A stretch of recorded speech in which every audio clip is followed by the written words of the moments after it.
Hi students, welcome to new class. ഇന്നത്തെ ക്ലാസ്സിൽ നമുക്ക് നെക്സ്റ്റ് ടോപ്പിക് നോക്കാം. ടീം വർക്കാണ് കൂട്ടായ പരിശ്രമം. ഏതൊരു ഗോളും അല്ലെങ്കിൽ ഒരു ടാസ്കും അച്ചീവ് ചെയ്യണമെങ്കിൽ ഒന്നിലധികം ആളുകൾ ചേർന്നുകൊണ്ട് ഒരു സ്മോൾ ഗ്രൂപ്പ് ക്രിയേറ്റ് ചെയ്യുകയും അവിടെ അവനവൻ്റെ സ്കില്ലുകൾ യൂസ് ചെയ്ത് പരസ്പരം സപ്പോർട്ടീവ് ആയിക്കൊണ്ട് അല്ലെങ്കിൽ മ്യൂച്വലി അക്കൗണ്ടബിൾ ആയിക്കൊണ്ട് ആ ഒരു ഗോള് അച്ചീവ് ചെയ്യുന്നൊരു പ്രോസസ്സിനെയാണ് ടീം വർക്ക് എന്ന് പറയുന്നത്. അപ്പോൾ ആ ടീം വർക്കിൻ്റെ ഈ ആദ്യത്തെ ഒരു പാരഗ്രാഫിൽ പറഞ്ഞ കാര്യങ്ങളാണ് ഞാൻ ഇവിടെ പറഞ്ഞിരിക്കുന്നത്. ഗ്രൂപ്പ് ഓഫ് പീപ്പിളാണ്, അവർ ഒരുമിച്ച് ചേരുന്നത് ഏതെങ്കിലും ഒരു വർക്ക് കംപ്ലീറ്റ് ചെയ്യാൻ വേണ്ടിയിട്ടാണ്. അവർ പരസ്പരം മ്യൂച്വലി അക്കൗണ്ടബിൾ ആയിരിക്കും. വേറൊരാളുടെ ഉത്തരവാദിത്തമുള്ളൊരു അല്ലെങ്കിൽ കടപ്പാടുള്ളൊരു വ്യക്തിയായിട്ട് മാറിക്കൊണ്ടാണ് ആ ഗ്രൂപ്പിലെ എഫേർട്ട് എല്ലാം ഏറ്റെടുക്കുന്നത്. അതിൽ തന്നെ നമ്പർ എന്ന് പറയുന്നത് വളരെ കുറവായിരിക്കും. ഒരു 5-8 ആളുകൾ ചേരുന്ന ഒരു ഗ്രൂപ്പ് കോംപ്ലിമെൻ്ററി സ്കില്ലുകൾ യൂസ് ചെയ്യുന്നു, ഈക്വലി കമ്മിറ്റഡ് ആണ്, അതിന് പൊതുവായിട്ടുള്ള ഒരു പർപ്പസ് ഉണ്ടായിരിക്കും, ഒരു ഗോൾ ഉണ്ടായിരിക്കും. അത് അച്ചീവ് ചെയ്യാൻ എല്ലാവരും പരസ്പരം തുല്യമായിട്ട് പ്രവർത്തിക്കുന്ന ആ ഒരു പ്രോസസ്സിനെയാണ് ടീം വർക്ക് എന്ന് പറയുന്നത്. ഇനി ഇത്തരത്തിലുള്ള ടീം വർക്ക് ആവശ്യമായിട്ട് വരുന്നത് ഏതൊക്കെ സന്ദർഭങ്ങളിലാണെന്നുള്ളതാണ് പറയുന്നത്. നമുക്ക് ചെയ്തു തീർക്കാനുള്ള ടാസ്ക് വളരെ ബുദ്ധിമുട്ടുള്ളതാണെങ്കിൽ, അതേപോലെ തന്നെ ആ ഒരു അതിൻ്റെ ഒരു പർപ്പസ് എന്ന് പറയുന്നത് ക്രോസ് ഫംഗ്ഷനിൽ ഒന്നിലധികം ഫങ്ഷൻസ് ചെയ്തു തീർക്കാനുണ്ടെങ്കിൽ, ക്രിയേറ്റിവിറ്റി കൂടുതൽ ആവശ്യമുള്ള സമയത്ത്, കൂടുതൽ ആളുകളെ ജോലിക്ക് ആവശ്യമുള്ള സമയത്ത്, സഫീഷ്യൻറ്റ് ടൈം നമുക്ക് വേണ്ടത്ര സമയം നമുക്ക് കിട്ടുകയാണെങ്കിൽ ആ ടാസ്ക് കംപ്ലീറ്റ് ചെയ്യാൻ, വളരെ കമ്മിറ്റ്മെൻറ്റ് ആവശ്യമുള്ള ജോലികളാണെങ്കിൽ, അതേപോലെ കോപ്പറേഷൻ കൂടുതൽ ആവശ്യമുള്ള ജോലി, അങ്ങനെയൊക്കെ വരുന്ന സമയത്ത് നമുക്കൊരു ടീമാണ് എപ്പോഴും ബെറ്ററായിട്ട് വരുന്നത്. അങ്ങനെയാണെങ്കിൽ എത്ര തരത്തിലുള്ള ടീമുകളുണ്ട്? ഇൻഫോർമൽ ടീമാണ്. ഇൻഫോർമൽ ടീം എന്ന് പറഞ്ഞു കഴിഞ്ഞാൽ പ്രധാനമായിട്ടും അവിടെ സോഷ്യൽ പർപ്പസിന്, അവിടെ പ്രത്യേകിച്ച് എന്താ ജോലി സംബന്ധമായിട്ടൊന്നുമില്ല, അല്ലെങ്കിൽ ഒഫീഷ്യലി അത് ഫോം ചെയ്യുന്നതല്ല, ആർക്കും ആരോടും കൂട്ടുകൂടുന്ന അല്ലെങ്കിൽ കോമൺ ഇൻട്രസ്റ്റ് ഷെയർ ചെയ്യാൻ പറ്റുന്ന ഒരു പ്ലാറ്റ്ഫോം, അതാണ് ഇൻഫോർമൽ ടീംസ് എന്ന് പറയുന്നത്. ഇവിടെ leaders of these teams generally emerge from the members and not appointed by anyone in the organization. ഇങ്ങനൊരു ടീം ഫോം ചെയ്യുമ്പോൾ ഇവിടെ ലീഡേഴ്സ് എന്ന് പറയുന്ന ഓർഗനൈസേഷൻ അപ്പോയിൻറ്റ് ചെയ്യുന്ന ലീഡേഴ്സൊന്നും ആയിക്കൊള്ളുന്നില്ല, അവിടെ ഇൻഫോർമലായിട്ട് തന്നെ ഉള്ള ആൾക്കാരായിരിക്കും. രണ്ടാമത് ട്രഡീഷണൽ ടീം എന്ന് പറഞ്ഞു കഴിഞ്ഞാൽ ഓർഗനൈസേഷണൽ ഗ്രൂപ്പ്സ് തന്നെയാണ്. അത് പൊതുവെ ഡിപ്പാർട്ട്മെൻറ്റുകളും ഫങ്ഷണൽ ഏരിയാസിലൊക്കെയാണ് ഇത്തരത്തിലുള്ള ടീമുകളെ കാണുന്നത്. ഇവിടുത്തെ ലീഡേഴ്സ് എന്ന് പറയുന്നത് അപ്പോയിൻറ്റ് ചെയ്യുന്നത് ഓർഗനൈസേഷൻ ആയിരിക്കും. അവർക്ക് കുറച്ച് കാര്യങ്ങൾ വരെ ചെയ്തു തീർക്കാനും ഒരു അധികാരവും അവിടെ ഉണ്ടായിരിക്കും. ഈ ടീമിൽ നിന്ന് നമ്മൾ കൂടുതൽ എക്സ്പെക്റ്റ് ചെയ്യേണ്ടത് ഒരു പ്രൊഡക്റ്റ് പ്രൊഡ്യൂസ് ചെയ്യുക, അല്ലെങ്കിൽ ഒരു സർവീസ് കൊടുക്കുക, അല്ലെങ്കിൽ ഒരു പെർഫോമൻസ് നോക്കുക, ഇതിനൊക്കെ വേണ്ടിയിട്ടാണ് ട്രഡീഷണൽ ടീംസ് യൂസ് ചെയ്യുന്നത്. ഇനി മൂന്നാമത്തെ ടീമാണ് പ്രോബ്ലം സോൾവിങ് ടീം എന്ന് പറയുന്നത്, അല്ലെങ്കിൽ ടാസ്ക് ഫോഴ്സസ്. ഇത് പ്രധാനമായിട്ടും ആ പേര് തന്നെ അറിയാൻ പറ്റും, പ്രോബ്ലങ്ങളും എന്താണോ നമ്മുടെ വർക്കിൽ വരുന്ന പ്രോബ്ലം അതിനെയൊക്കെ സോൾവ് ചെയ്യാൻ വേണ്ടിയിട്ടുള്ള ഒരു ടീമാണിത്. ഈ ടീം പൊതുവെ ക്രോസ് ഫംഗ്ഷനിലായിരിക്കും, അതായത് membership comes from different areas of the organisation.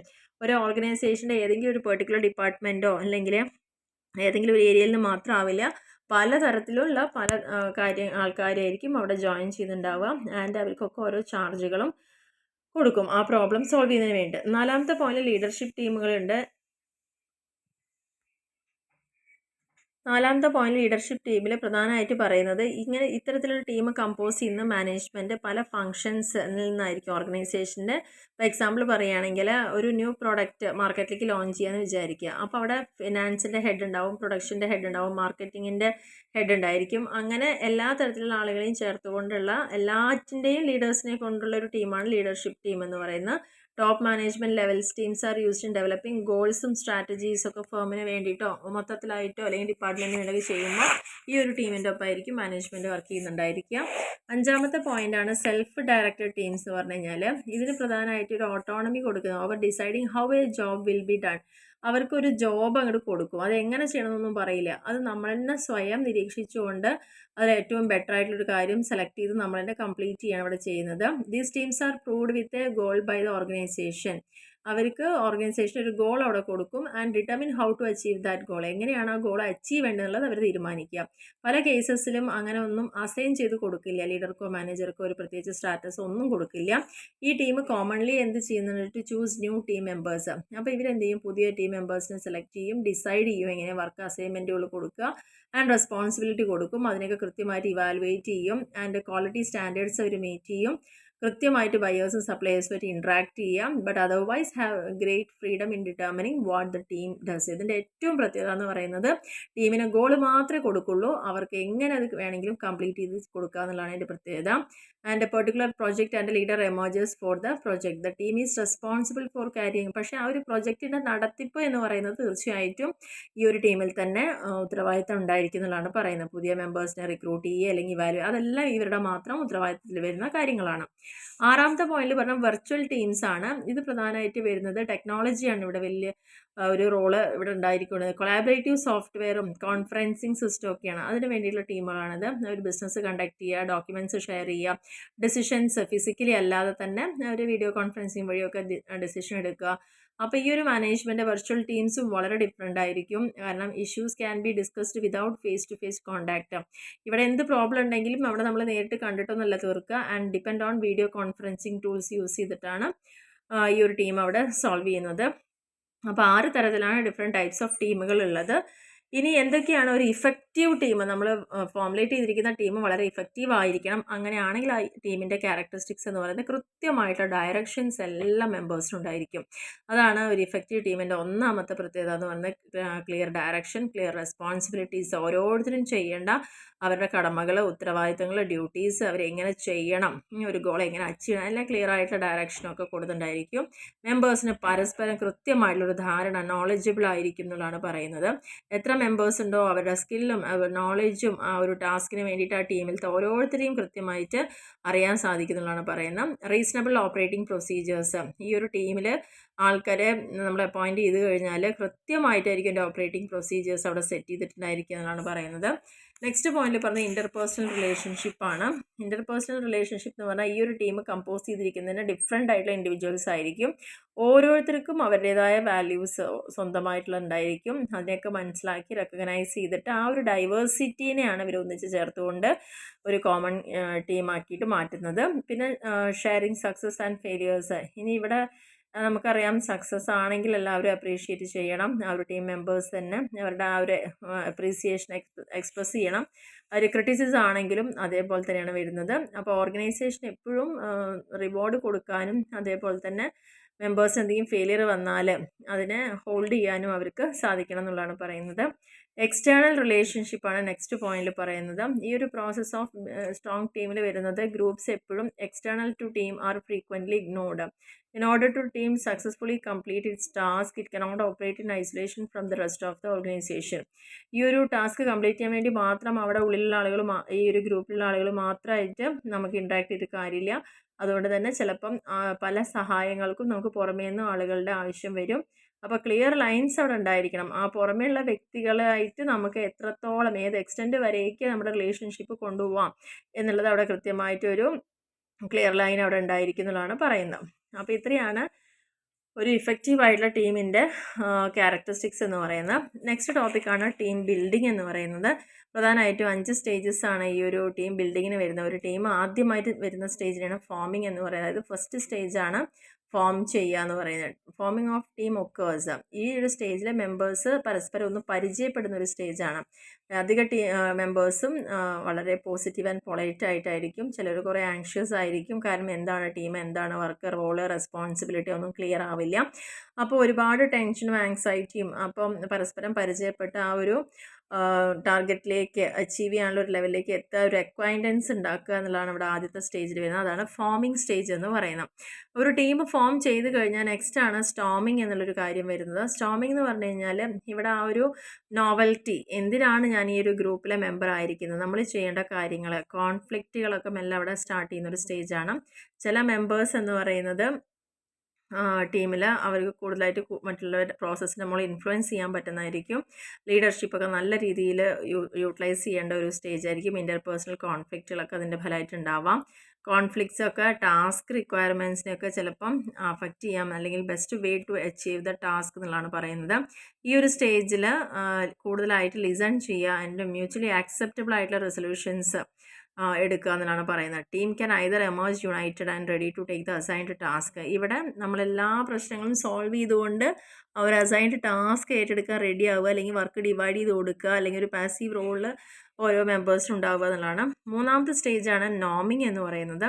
നോമിങ് stage എന്ന് പറയുമ്പം ഇവിടെ ഓരോരുത്തരും അവരുടെ ഡിഫറൻസുകൾ റിസോൾവ് ചെയ്യുക, അപ്രീഷിയേറ്റ് ചെയ്യുക, കൊളീഗിൻ്റെ സ്ട്രെങ്ത്തിനെ റെസ്പെക്റ്റ് ചെയ്യുക, അതോറിറ്റി ലീഡേഴ്സിനെ. അപ്പോൾ ടീം മെമ്പേഴ്സ് ഇവിടെ പരസ്പരം ഏറ്റവും നന്നായിട്ട് അറിയുന്ന ഒരു സ്റ്റേജിലേക്ക് വരെ വളരെയധികം സോഷ്യലൈസ് ആവുക എന്നുള്ളതാണ് ഈ ഒരു മൂന്നാമത്തെ സ്റ്റേജിലേക്ക് ഒരു ടീം എത്തുമ്പോൾ ഉണ്ടാവുന്നത്. നെക്സ്റ്റ് പറയുന്നത് പെർഫോമിംഗ് ആണ്. പെർഫോമിംഗ് സ്റ്റേജ് എന്ന് പറഞ്ഞാൽ ഈ ഒരു സ്റ്റേജിൽ അവിടെ വളരെ പ്രൊഡക്റ്റീവായിട്ട് നമ്മൾ വർക്ക് ചെയ്യുക എന്നുള്ളതാണ്. ഓരോരുത്തരുടെ റോളും അവിടെ എസ്റ്റാബ്ലിഷ് ചെയ്ത് ക്ലാരിഫൈ ചെയ്യുന്നു. ഗ്രൂപ്പ് ഇൻട്രാക്ഷൻ വളരെ സ്മൂത്തായിട്ട് പോകുന്നു. അതേപോലെ തന്നെ പ്രോബ്ലം സോൾവിംഗ് ഒക്കെ വളരെ ഇഫക്റ്റീവായിട്ട് കൊണ്ടുപോകാൻ പറ്റും. ഈ ഒരു ടീം അതിൻ്റെ സ്റ്റേജ് അച്ചീവ് ചെയ്യാണ് പറയുന്നത്. Without successfully working through the problem and issues of the early stages. ആദ്യം ഉണ്ടായ സമയത്തുള്ള പ്രശ്നങ്ങൾ പോലെയൊന്നും ഇല്ലാതെ സോൾവ് ചെയ്തുകൊണ്ട് ഏറ്റവും നല്ല രീതിയിൽ പെർഫോം ചെയ്യുന്ന ഒരു സ്റ്റേജാണ് നാലാമത്തത്. അത് കഴിഞ്ഞാൽ അഡ്ജേൺമെൻ്റ് ആണ്. അഡ്ജേൺമെൻ്റ് എന്ന് പറഞ്ഞു കഴിഞ്ഞാൽ ഇവിടെ പ്രധാനമായിട്ടും ഡിസ്ബാൻഡ് ചെയ്യാം. ഈ ഒരു ടീം ഇനി ആവശ്യമില്ല, കാരണം അവരുടെ ടാസ്ക് അവർ കംപ്ലീറ്റ് ചെയ്ത് കഴിഞ്ഞു, അല്ലെങ്കിൽ അത് കംപ്ലീറ്റ് ചെയ്ത് കഴിഞ്ഞു. അപ്പോൾ അതിനുശേഷം ഈ ഒരു ടീം മെമ്പേഴ്സിനെ പരസ്പരം പിരിച്ചു വിട്ടുകൊണ്ട് ആ ടീം ഇല്ലാതെ ആവുന്ന അവസ്ഥയാണ് അഡ്ജേൺമെൻറ്റ് എന്ന് പറയുന്നത്. ഇവിടെ ഹാപ്പി സ്റ്റേജ് എന്ന് പറയാം, കാരണം മെമ്പേഴ്സ് എല്ലാം കൺഗ്രാജുലേറ്റ് ചെയ്യുക പരസ്പരം. അവർ ആ ജോബ് കംപ്ലീറ്റ് ചെയ്തതിൻ്റെ ഒരു ഹാപ്പിനെസ് അവിടെ ഷെയർ ചെയ്യുന്നു എന്നുള്ളതാണ് പറയുന്നത്. Team members who like routine or who have developed close working relationship with colleagues may find this stage difficult, particularly the future uncertain. Now looks uncertain. കാരണം ഈ ഒരു ടീം കഴിഞ്ഞാൽ അവരെല്ലാം അവിടുത്തെ പരസ്പരം പിരിഞ്ഞു പോവുകയും പിന്നെ അടുത്തൊരു ടാസ്കിലേക്ക് നീങ്ങുകയാണ് ചെയ്യുന്നത്. അപ്പം നല്ല രീതിയിലൊരു ബന്ധം അവരിൽ അവിടെ ഉണ്ടായിട്ടുണ്ടെങ്കിൽ അവരെ സംബന്ധിച്ചുള്ള ഒരു ഗുഡ് ബൈ സ്റ്റേജും കൂടിയാണ് ഈ അഡ്ജേൺമെൻറ്റ് എന്ന് പറയുന്നത്. ഇനി നെക്സ്റ്റ് ടോപ്പിക്കാണ് ടീം ഡിസിഷൻ മേക്കിംഗ് എന്ന് പറയുന്നത്. ടീം ഡിസിഷൻ മേക്കിംഗ് എന്ന് പറഞ്ഞു കഴിഞ്ഞാൽ ഉള്ള മെമ്പേഴ്സ് എല്ലാവരെയും വെച്ചുകൊണ്ട് അവരുടെ എല്ലാ അഭിപ്രായങ്ങളും അറിഞ്ഞുകൊണ്ട് ഏറ്റവും നല്ലൊരു ഡിസിഷൻ എടുക്കുക എന്നുള്ളത് തന്നെയാണ് ഗ്രൂപ്പ് ഡിസിഷൻ മേക്കിങ്ങിൽ പറയുന്നത്. നെക്സ്റ്റ് ടോപ്പിക്കാണ് ടീം റോള്. അതിൽ പ്രധാനമായിട്ടും ടീം റോൾ എന്ന് പറഞ്ഞാൽ 3 കാറ്റഗറിയാണ്. ആക്ഷൻ ഓറിയൻറ്റഡ് ആയിട്ടുള്ള കാര്യങ്ങളുണ്ട്, പീപ്പിൾ ഓറിയൻറ്റഡ് ആയിട്ടുള്ള റോളുണ്ട്, തോട്ട് ഓറിയൻറ്റഡ് ആയിട്ടുള്ള റോളുകളുണ്ട്. ആക്ഷൻ എന്ന് പറഞ്ഞാൽ പ്രവർത്തിച്ച് ചെയ്യേണ്ട കാര്യങ്ങൾ, മറ്റത് കൂടുതൽ ആളുകളെ ഇൻവോൾവ് ചെയ്യേണ്ട കാര്യങ്ങൾ, അല്ലെങ്കിൽ ചിന്തിച്ച് ചെയ്യേണ്ട കാര്യങ്ങൾ. ഇത്തരത്തിൽ 3 തരത്തിലുള്ള റോൾസാണ് അവിടെ വരുന്നത്. അതിൽ ഫസ്റ്റ് റോൾ എന്ന് പറഞ്ഞാൽ ആക്ഷൻ ഓറിയൻറ്റഡ് റോളാണ്. അതായത് shaper, implementer, completer or finisher. ഇതാണ് ആദ്യത്തെ സ്റ്റേജിൽ ആക്ഷൻ ഓറിയൻറ്റഡ് റോളിൽ വരുന്നത്. ഷേപ്പർ എന്ന് പറഞ്ഞു കഴിഞ്ഞാൽ people who challenge the team to improve. അവിടെ ആ ഒരു ടീമിനെ അവർ ചലഞ്ച് ചെയ്യണം, കൂടുതൽ ഇമ്പ്രൂവ് ചെയ്യാൻ വേണ്ടി. വളരെ ഡൈനാമിക് ആയിരിക്കും, എക്സ്ട്രോവേർട്ടഡ് പീപ്പിൾ ആയിരിക്കും. അവർ ഏറ്റവും കൂടുതൽ എൻജോയ് ചെയ്യുന്ന ആ ഒരു റോളായിരിക്കും ഇവിടെ കൊടുക്കുക. ക്വസ്റ്റ്യനിങ് നോംസ്, എന്തെങ്കിലും നോംസ് ഉണ്ടെങ്കിൽ അതിനെ ക്വസ്റ്റ്യൻ ചെയ്യാം. അതേപോലെ തന്നെ ഏറ്റവും നല്ല അപ്രോച്ചസ് എടുത്തുകൊണ്ട് പ്രോബ്ലം സോൾവ് ചെയ്യുക എന്നുള്ളതാണ്. Shapers often see obstacles exciting challenge. ഈ ഒരു ടീമിൻ്റെ പ്രത്യേകത എന്ന് പറയുന്നത് എന്തൊക്കെ തടസ്സങ്ങളുണ്ടായാലും അതിനെ ഏറ്റവും നല്ല രീതിയിൽ അവർ ചലഞ്ച് ചെയ്തുകൊണ്ട് അതിനെ ഓവർകം ചെയ്യുന്നു എന്നുള്ളതാണ്. അല്ലെങ്കിൽ വളരെ കറേജിയസ് ആയിട്ട് മുന്നോട്ട് പോകുന്നു. ഒരിക്കലും ക്വിറ്റ് ചെയ്യേണ്ട ഒരു അവസ്ഥ അവിടെ വരുന്നില്ല എന്നുള്ളതാണ്. അതാണ് ആക്ഷൻ ഓറിയൻറ്റഡ് റോളിൽ ഫസ്റ്റ് ഷേപ്പർ എന്ന് പറയുന്നത്. നെക്സ്റ്റ് രണ്ടാമത്തെ ഇംപ്ലിമെൻറ്റർ ആണ്. ഇവിടെ ചെയ്യുന്നത് എന്താണെന്ന് വെച്ച് കഴിഞ്ഞാൽ എന്താണോ അവർ തിങ്ക് ചെയ്ത് ആ ഒരു കാര്യത്തിനെ ഇംപ്ലിമെൻറ്റ് ചെയ്യുക. They turn the teams ideas and concepts into practical actions and plans. എന്താണോ അവർ പ്ലാൻ ചെയ്തിരിക്കുന്നത് അവരുടെ ഐഡിയാസ് അല്ലെങ്കിൽ കോൺസെപ്റ്റ്സുകളെയൊക്കെ അവരെന്ത് ചെയ്യുന്നു, ഒരു പ്രാക്ടിക്കൽ ആയിട്ടുള്ള ആക്ഷനിലേക്ക് പ്ലാനിലേക്ക് കൺവേർട്ട് ചെയ്യുക. അതാണ് ഇംപ്ലിമെൻറ്റേഴ്സ് എന്ന് പറയുന്നത്. ഇനി മൂന്നാമത്തേൽ പറയുന്നത് കംപ്ലീറ്റർ ഓർ ഫിനിഷർ. അപ്പം നമ്മളവിടെ ആ ഒരു പെർഫോമൻസ് അവിടെ ചെയ്ത് കഴിഞ്ഞു. ഇപ്പോൾ ആ ഒരു ടാസ്ക് അവിടെ കംപ്ലീറ്റ് ആയിട്ടുണ്ട്. അവർ ആ പ്രൊജക്റ്റ് എങ്ങനെ കംപ്ലീറ്റ് ആയി എന്ന് നോക്കുന്നതാണ് ഫിനിഷേഴ്സ് എന്ന് പറയുന്നത്. അവർ ഡിസ്ക്രൈബ് ചെയ്ത് കൊടുക്കും as a perfectionist who are orderly, conscientious and anxious ആയിട്ടുള്ള ആളുകൾക്ക് അവർ കൃത്യമായിട്ട് ഡിസ്ക്രൈബ് ചെയ്ത് കൊടുക്കുകയാണ്. കംപ്ലീറ്റ് ചെയ്തതിന് ശേഷം അവർ എൻഷുർ ചെയ്യുന്ന അതിൻ്റെ ഒരു എറേഴ്സും ഒമിഷൻസും ഒന്നും സംഭവിച്ചിട്ടില്ല എന്നുള്ളതും വളരെ ശ്രദ്ധാപൂർവ്വമാണ് ആ ഒരു ടാസ്ക് കംപ്ലീറ്റ് ചെയ്തെന്നുള്ളതാണ് അവർ എൻഷുർ ചെയ്യേണ്ടത്. വളരെ കൺസേൺഡ് ആയിരിക്കും. അവർ ആ ഡെഡ് ലൈൻ പറഞ്ഞു കഴിഞ്ഞാൽ ആ ടൈമിനുള്ളിൽ തന്നെ അത് കംപ്ലീറ്റ് ചെയ്യുക എന്നുള്ളതാണ്. അല്ലെങ്കിൽ അവരുടെ ടീമിനെ കൂടി പുഷ് ചെയ്തുകൊണ്ട് ആ ജോബ് ആ ടൈമിൽ കംപ്ലീറ്റ് ചെയ്യുന്ന ആളുകളാണ് ഫിനിഷേഴ്സ് അല്ലെങ്കിൽ കംപ്ലീറ്റർ എന്ന പേരിൽ അറിയപ്പെടുന്നത്. അപ്പോൾ ടീമിൻ്റെ റോളിൽ ആദ്യത്തെ റോള് ആക്ഷൻ ഓറിയൻറ്റഡ് ആണ്. ആക്ഷൻ ഓറിയൻറ്റഡ് ആകുമ്പോൾ ഷേപ്പേഴ്സ് വരുന്നുണ്ട്, ഇംപ്ലിമെൻറ്റേഴ്സ് വരുന്നുണ്ട്, ഫിനിഷേഴ്സ് വരുന്നുണ്ട്. രണ്ടാമത്തെ പറഞ്ഞാൽ പീപ്പിൾ ഓറിയൻറ്റഡ് റോളുകളാണ്. അതായത് ഇവിടെ നമുക്ക് കൂടുതൽ ആളുകൾക്ക് വർക്ക് കൊടുക്കുകയാണ്. അങ്ങനെ വരുമ്പോൾ നമ്മുടെ കയ്യിൽ ഒരു കോർഡിനേറ്റർ ഉണ്ടായിരിക്കുക. അതാണ് ആദ്യത്തെ നമ്മൾ റോള് കൊടുക്കുന്നത്. കോർഡിനേറ്റർ എന്ന് പറയുമ്പം അവർക്ക് ട്രഡീഷണൽ ടീം റോളായിരിക്കും ഉണ്ടായിരിക്കുക. അവരായിരിക്കും ആ ടീമിനെ ഗൈഡ് ചെയ്യുന്നുണ്ടാവുക. ഒബ്ജക്റ്റീവ്സിനെ പേഴ്സീവ് ചെയ്യുന്ന ആൾക്കാരാണ്. ഏറ്റവും കൂടുതൽ എക്സലൻറ്റ് ലിസണേഴ്സ് ആയിരിക്കും ഒരു കോർഡിനേറ്റർ എന്ന് പറയുന്നത്. അവരെല്ലാം ആ ഒരു കാര്യങ്ങളെ റെക്കഗ്നൈസ് ചെയ്യുകയും അതിൻ്റെ വാല്യൂ കീപ്പ് ചെയ്യുന്ന ആളുകളായിരിക്കും എന്നുള്ളതാണ് പറയുന്നത് കോർഡിനേറ്റേഴ്സ്. രണ്ടാമത് വരുന്നത് ടീം വർക്കറാണ്. ടീം വർക്കേഴ്സ് എന്ന് പറഞ്ഞു കഴിഞ്ഞാൽ ഒരു ടീമിലേക്ക് ജോയിൻ ചെയ്യുന്ന ആളുകൾ. Team workers are the people who provide support and make sure that the people within the team are working together effectively. നമ്മളൊരു ടീം ഫോം ചെയ്ത് കഴിഞ്ഞാൽ ആ ടീമിലെ എല്ലാ ആളുകളും നല്ല രീതിയിൽ ഒന്നിച്ച് പ്രവർത്തിക്കും എന്ന് ഉറപ്പുവരുത്തുന്ന ആളാണ് ടീം വർക്കർ എന്ന് പറയുന്നത്. ദേ work toward resolving conflict or issues affecting the teams dynamics. ടീമിൻ്റെ ഡൈനാമിക്സിനെ അഫക്റ്റ് ചെയ്യുന്ന എല്ലാ പ്രോബ്ലംസിനെയും അവർ ഐഡൻറ്റിഫൈ ചെയ്ത് സോൾവ് ചെയ്ത് കൊടുക്കുക എന്നുള്ളതാണ് ഈ ഒരു ടീം വർക്കറിൽ വരുന്നത്. ആൻഡ് നെഗോഷിയേറ്റേഴ്സ് ആയിട്ട് അവരുടെ റോള് ഫുൾഫിൽ ചെയ്യുന്നുണ്ട്. Popular people who are very capable in their own right, but who prioritize team cohesion and helping people get along. അവരൊരു വീക്ക്നെസ് എന്ന് പറഞ്ഞാൽ their weakness may be a tendency to be indecisive and to maintain uncommitted positions during discussion and decision making. അതായത് decision എടുക്കുന്ന സമയത്തും discuss ചെയ്യുന്ന സമയത്തൊക്കെ അവർ ചിലപ്പം അവരുടെ കാര്യങ്ങൾ അൺകമ്മിറ്റഡ് ആയിട്ട് കാണപ്പെടാറുണ്ട്. ടീം വർക്കേഴ്സിൻ്റെ പ്രത്യേകത. നെക്സ്റ്റ് വരുന്ന മൂന്നാമത്തെ പീപ്പിൾ ഓറിയൻറ്റഡ് ആണ് റിസോഴ്സ് ഇൻവെസ്റ്റിഗേറ്റർ. റിസോഴ്സ് ഇൻവെസ്റ്റിഗേറ്റർ എന്ന് പറഞ്ഞു കഴിഞ്ഞാൽ ഇവരെ വളരെ ഇന്നോവേറ്റീവ് ആൻഡ് ക്യൂരിയസ് ആയിട്ടുള്ള ആൾക്കാരായിരിക്കും. അവർ എക്സ്ട്രോവേർട്ടുകളായിരിക്കും. അതുകൊണ്ട് തന്നെ അവർക്ക് ഏറ്റവും കൂടുതൽ കണക്ട് ചെയ്തുകൊണ്ട് കാര്യങ്ങളെ ഐഡൻറ്റിഫൈ ചെയ്യാനും എക്സ്പ്ലോർ ചെയ്യാനും കോൺടാക്റ്റ് ഡെവലപ്പ് ചെയ്യാനും നെഗോഷിയേറ്റ് ചെയ്യാനും റിസോഴ്സിനൊക്കെ ടീമിന് വേണ്ടി വർക്ക് ചെയ്യാൻ പറ്റും. വളരെ ക്വിക്ക് തിങ്കേഴ്സ് ആയിരിക്കും ഇവർ. പെട്ടെന്ന് കാര്യങ്ങൾ ചിന്തിച്ച് ചെയ്യുന്ന ആൾക്കാരായിരിക്കും. ഇൻഫർമേഷൻ മറ്റുള്ളവരിൽ നിന്ന് കളക്ട് ചെയ്യാനും വളരെ മിടുക്കരായ ആളുകളായിരിക്കും. വളരെ ഇൻതൂസിയാസ്റ്റിക് ടീം മെമ്പേഴ്സ് ആയിരിക്കും ഇവർ. അവരുടെ വർക്ക് ഐഡൻറ്റിഫൈ ചെയ്യാനും എക്സ്റ്റേണൽ സ്റ്റേക്ക് ഹോൾഡേഴ്സിനെ ഹെൽപ്പ് ചെയ്യുക, അവരുടെ ഒബ്ജക്റ്റീവ് അക്കംപ്ലിഷ് ചെയ്യാൻ ഹെൽപ്പ് ചെയ്യുന്ന ആളുകളായിരിക്കാം. And they are outgoing and offer extroverted, meaning that they're other offer receptive to their ideas. ഏറ്റവും കൂടുതലായിട്ട് പുറത്തുള്ള ആളുകളുമായിട്ട് ഇടപഴകാനും അവരിൽ നിന്ന് ഇൻഫർമേഷൻ കളക്ട് ചെയ്യാനും അവരുടെ ഗോൾ വളരെ ഫാസ്റ്റായിട്ട് അച്ചീവ് ചെയ്യാനും റെഡിയുള്ള ആളുകളായിരിക്കും റിസോഴ്സ് ഇൻവെസ്റ്റിഗേറ്റർ എന്ന് പറയുന്നത്. അതേസമയം അവരുടെ വീക്ക്നെസ് എന്ന് പറയുന്നത് ദേ മേ ലോസ് എന്തൂസിയാസം ക്വിക്ക്ലി. ഉണ്ടായിരിക്കുന്ന ആ ഒരു എന്തൂസിയാസം അല്ലെങ്കിൽ ഉത്സാഹം, ആവേശം എന്ന് പറയുന്നത് പെട്ടെന്ന് തന്നെ വരുന്ന പോലെ തന്നെ അത് പോകാനും ചാൻസ് കൂടുതലാണ്. ആൻഡ് ആർ ഓഫൺ ഓവേർലി, ചിലപ്പോൾ അവർ ഏറ്റവും കൂടുതൽ ഓപ്റ്റിമിസ്റ്റിക് ആയിട്ട് പെരുമാറാറും ഉണ്ട് എന്നുള്ളതാണ് പറയുന്നതാണ് റിസോഴ്സ് ഇൻവെസ്റ്റിഗേറ്റർ എന്ന് പറയുന്നത്. ഇനി മൂന്നാമത്തെ, അപ്പോൾ ആക്ഷൻ ഓറിയൻറ്റഡ് കഴിഞ്ഞു. പീപ്പിൾ ഓറിയൻറ്റഡിൽ കോർഡിനേറ്ററും ടീം വർക്കറും റിസോഴ്സ് ഇൻവെസ്റ്റിഗേറ്ററും. ഇനി തോട്ട് ഓറിയൻറ്റഡ് റോൾ എന്ന് പറഞ്ഞു കഴിഞ്ഞാൽ അവിടെ പ്ലാന്റുകളാണ്. പ്ലാൻസ് എന്ന് പറഞ്ഞു കഴിഞ്ഞാൽ ഇന്നോവേറ്റീവ് മെമ്പേഴ്സ് ഓഫ് ദ ടീമിൻ്റെ ഏറ്റവും ഇന്നോവേറ്റുള്ള മെമ്പേഴ്സിനെയാണ് പ്ലാന്റ് എന്ന് പറയുന്നത്. They come up with original approaches and ideas that help the team in solving problems. ഇത്തരത്തിലുള്ള ആളുകൾ നമ്മുടെ ടീമിലുണ്ടാകുമ്പോൾ അവരെപ്പോഴും ശ്രദ്ധിക്കുന്നത് നമ്മുടെ ടീമിലെ പ്രോബ്ലംസ് സോൾവ് ചെയ്യാനും ചലഞ്ചസിനെ ഓവർകം ചെയ്യാനൊക്കെയാണ് ശ്രദ്ധിക്കുന്നത്. ഇവരെപ്പോഴും ഇൻട്രോവേർട്ടുകളായിരിക്കും. ഇൻ നേച്ചർ എന്ന് പറയുന്നത് ഇൻട്രോവേർട്ട് ആയിരിക്കും. And poses poor communication skill. ഇവർ മറ്റുള്ളവരായിട്ട് അത്രത്തോളം ഇടപഴകാൻ ആഗ്രഹിക്കുന്നവരോ അല്ലെങ്കിൽ മറ്റുള്ളവരെ ഇടപഴകാൻ പറ്റുന്നവരോ ഒന്നും ആയിക്കൊള്ളുന്നില്ല. പ്ലാൻസ് പ്രിഫർ ടു, അവരുടെ ഒരു മെയിൻ ആയിട്ടുള്ളൊരു ജോലി എന്ന് പറയുന്നത് അവർക്ക് കിട്ടിയ വർക്ക് മിണ്ടാതിരുന്ന് ചെയ്യാമെന്ന് മാത്രമേ. വർക്ക് അലോൺ, അവർ ആരുമായിട്ട് ഇടപഴകുന്ന തരത്തിലുള്ള ജോലിയിലൊന്നുമല്ല ചെയ്യാം. അവർ ഒറ്റയ്ക്ക് ഇരുന്നുകൊണ്ട് അവരുടെ വർക്കുകളെല്ലാം കംപ്ലീറ്റ് ചെയ്യാം. They react well to praise but are greatly affected by negative criticism. അപ്പോൾ ഇത്തരത്തിലുള്ള ആളുകളുടെ പ്രത്യേകത എന്ന് പറയുന്നത് അവർ ക്രിറ്റിസിസം കൂടുതലായിരിക്കും. അതേപോലെ തന്നെ they react well to praise. അവർ നല്ല രീതിയിൽ നമ്മൾ പ്രൈസ് ചെയ്യുന്നുണ്ടെങ്കിൽ അതിനെ റിയാക്ട് ചെയ്യുകയും ഒപ്പം തന്നെ ക്രിറ്റിസിസത്തിന് പെട്ടെന്ന് തന്നെ പാത്രീഭൂതരാകുന്ന ഒരവസ്ഥയാണ് ഇത്തരത്തിലെ ആളുകൾക്ക് ഉണ്ടാവാനുള്ള ചാൻസ് കൂടുതൽ. നെക്സ്റ്റ് അടുത്ത പോയിന്റ് പറയുന്നത് മോണിറ്റർ ഓർ ഇവാലുവേറ്റർ ആണ്. ആദ്യത്തെ ആൾക്കാർ പ്ലാൻസ് ആണ്. രണ്ടാമത് മോണിറ്റർ ആൻഡ് ഇവാലുവേറ്റർ. ഇതിൽ ബെസ്റ്റ് ഇവരുടെ ജോലി എന്ന് പറയുന്നത് അനലൈസ് ചെയ്യുക, ഐഡിയാസിനെ ഇവാലുവേറ്റ് ചെയ്യുക. Often plants come up with. സാധാരണ ഇവരോട് ഐഡിയാസ് പറഞ്ഞു വരുന്നത് ആരായിരിക്കും? ഈ പ്ലാൻസുകളായിരിക്കും. അവരാണല്ലോ ഇന്നോവേറ്റീവ് ആയിട്ടുള്ള ടീം മെമ്പർ എന്ന് പറയുന്നത്. അവർ പറയുന്ന ഐഡിയാസിനെയൊക്കെ അനലൈസ് ചെയ്യുക അല്ലെങ്കിൽ ഇവാലുവേറ്റ് ചെയ്യുന്ന ജോലിയായിരിക്കും. ഇവരൊക്കെ പൊതുവെ ക്രിട്ടിക്കൽ തിങ്കേഴ്സ് ആയിരിക്കും ആ ടീമിൽ. ദേ ആർ സീരിയസ് മൈൻഡഡ് ആയിരിക്കും. വളരെ കോഷ്യസ്, ശ്രദ്ധാപൂർവ്വം മാത്രം ഓരോ അടിയും വെക്കുന്ന ആളുകളായിരിക്കും മുന്നോട്ട് പോകുന്നത്. Rather rush into decision making. അവർ പെട്ടെന്ന് ഡെസിഷൻ എടുക്കുന്ന ആൾക്കാരും. And critically analyse information. കിട്ടിയിരിക്കുന്ന ഓരോ ഇൻഫർമേഷനെ അവരെ വളരെ വിശദമായി അരിച്ചു പറിക്കുന്ന ക്രിട്ടിക്കലി അവർ അനലൈസ് ചെയ്യുന്ന ആളുകളായിരിക്കും. എന്നിട്ട് വേണം അവർക്കൊരു കൺക്ലൂഷനിലേക്ക് എത്താൻ വേണ്ടിയിട്ട്.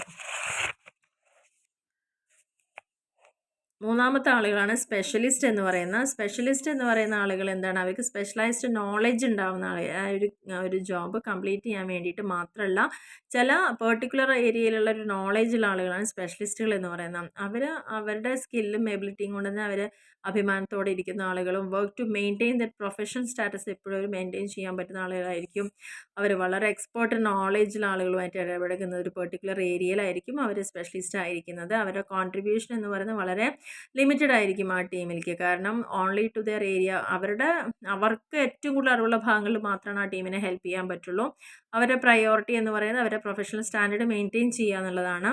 അവരത്രയൊക്കെ അവരുടെ ഒരു ഗ്രേറ്റ് പ്രൈഡൊക്കെ ഏരിയ ഓഫ് എക്സ്പെർട്ടൈസിൽ ഏറ്റവും കൂടുതൽ അവർക്ക് എക്സ്പേർട്ടുള്ള വൈദഗ്ധ്യമുള്ള മേഖലയിൽ കാണിക്കുന്നെങ്കിലും show little or no interest in the expertise of others. മറ്റുള്ളവരുടെ എക്സ്പെർട്ടൈസ് ആയിട്ടുള്ള ഏരിയയിലൊന്നും അവരത്രത്തോളം താല്പര്യം കാണിക്കുന്ന ആൾക്കാരായിരിക്കില്ല because of their expert knowledge. എന്തുകൊണ്ടാണ്? അവർ ഏതെങ്കിലും ഒരു പെർട്ടിക്കുലർ ഏരിയ മാത്രം പഠിച്ച് ഏറ്റവും ടോപ്പിൽ നിൽക്കുന്ന ആളുകളാണ്. പക്ഷേ മറ്റുള്ളവരുടെ അവർക്ക് അറിയാത്തൊരു ഏരിയയിലുള്ള ഇതേ ലെവലിൽ നിൽക്കുന്ന ആളുകളുമായിട്ട് മിങ്കിൾ ചെയ്യാനോ അല്ലെങ്കിൽ അതിൻ്റെ കാര്യങ്ങൾ ശ്രദ്ധിക്കാനോ ഒക്കെ അവർക്ക് അത്ര വലിയ താല്പര്യം ഉണ്ടായിക്കൊള്ളുന്നില്ല.